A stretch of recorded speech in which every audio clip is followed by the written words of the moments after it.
I just finished watching the first two episodes of The Rings of Power, and I have to say, it looks like one important character is being completely disrespected so far. In the lead up to The Rings of Power, there's been a lot of heated discussion about how Galadriel is being portrayed. Given that she seems to be the main protagonist of the show, I'm going to have a lot to say about her over the next few days and weeks compared to what Tolkien wrote. So make sure you hit the subscribe button so that you can find your way back to this channel, The Tolkien Road. Galadriel is one of the best characters that Tolkien created, and even he seems to have been particularly enamored of her. He was wrestling with her role in the legendarium well after the publication of The Lord of the Rings until the last years of his life. Lots of folks have lashed out against the way she is being portrayed in The Rings of Power as Commander Galadriel, a ninja warrior hell-bent on tracking down Sauron in order to avenge the death of her brother, Finrod.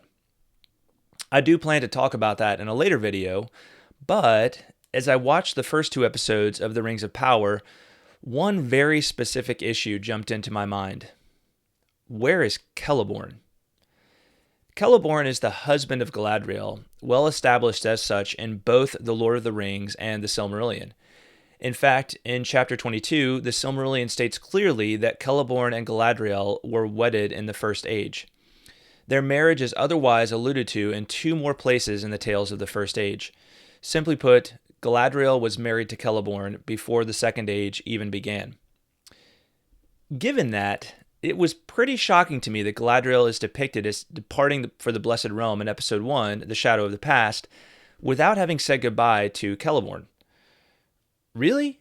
Like, no goodbyes to your spouse, to whom you've been wedded through years of war, strife, and struggle?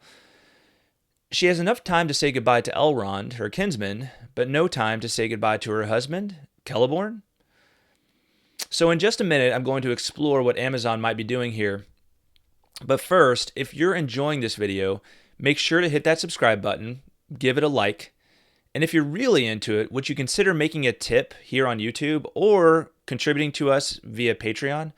You can find that link in the notes for this video, patreon.com/TolkienRoad. That's where you'll learn more about what you can do by becoming a patron for the Tolkien Road. All right, so there's only seem to be a few ways Amazon can explain this omission. The first would be by claiming it's not important. They could claim it wasn't important enough to show Galadriel saying goodbye to Celeborn before she departs for the Blessed Realm. Yet, this is her husband. Like I already said, they showed her saying goodbye to Elrond. But this is her husband. They couldn't even at least give him a nod. From a dramatic perspective, it seems like a huge missed opportunity as well, one entirely in keeping with the tone of Tolkien's works. So even if they claim this, I really take issue with that just in terms of a storytelling, kind of creating dramatic tension. Like what would be wrong with even just saying, like, just showing a brief scene where Galadriel says goodbye to Celeborn, and that lays, the groundwork for their future reuniting, right, further down the line. They could also claim that Celeborn is dead. This would be hugely problematic, an egregious violation of the Middle-earth legendarium and a totally odd narrative twist, because Celeborn clearly exists in The Lord of the Rings during the Third Age. Furthermore, he has a hugely significant role to play in the struggles of the Second Age, and he is the father of Celebrian, later Elrond's wife, and the mother of Arwen. So you don't get any Arwen if Celeborn is dead at this point. Now, they could make the claim that, well, Celebrian is already alive, or is already born at this point. But then why don't we see Galadriel saying goodbye to her daughter, Celebrian? It just doesn't really make a lot of sense, again, dramatically, to claim this.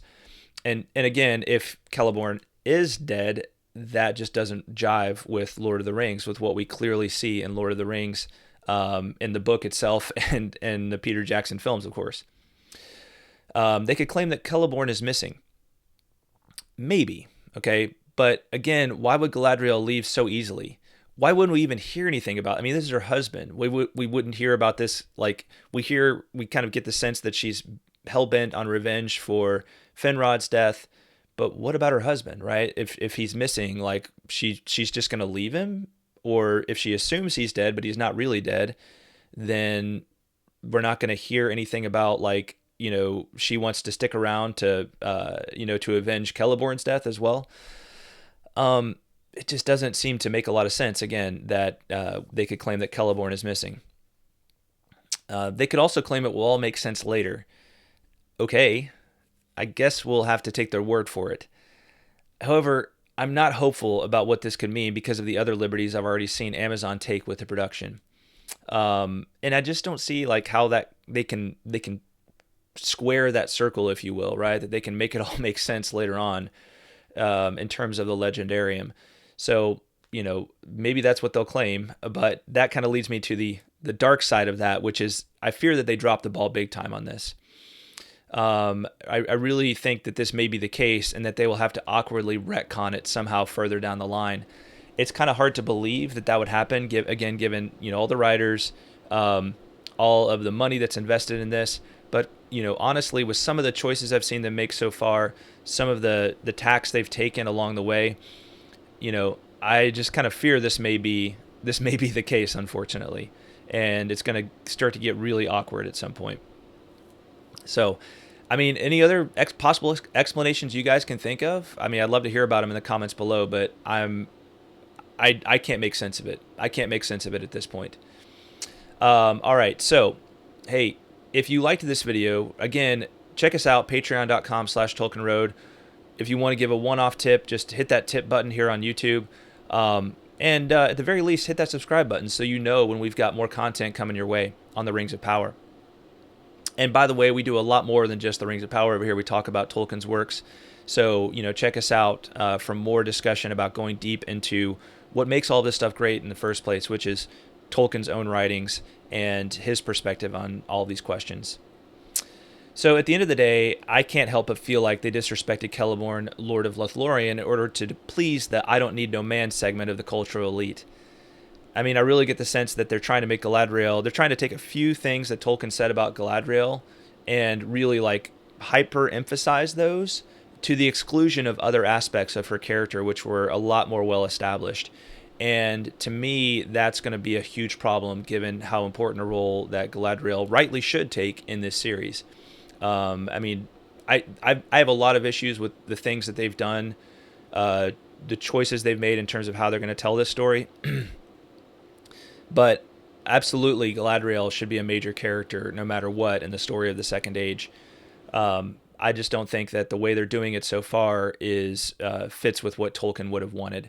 And at the end of the day, that's what matters to me most, because it's Tolkien's perspective. It's the little details of what Tolkien thought, of what was going through his brain as he wrote these stories, that really make Middle-earth the great thing that it is.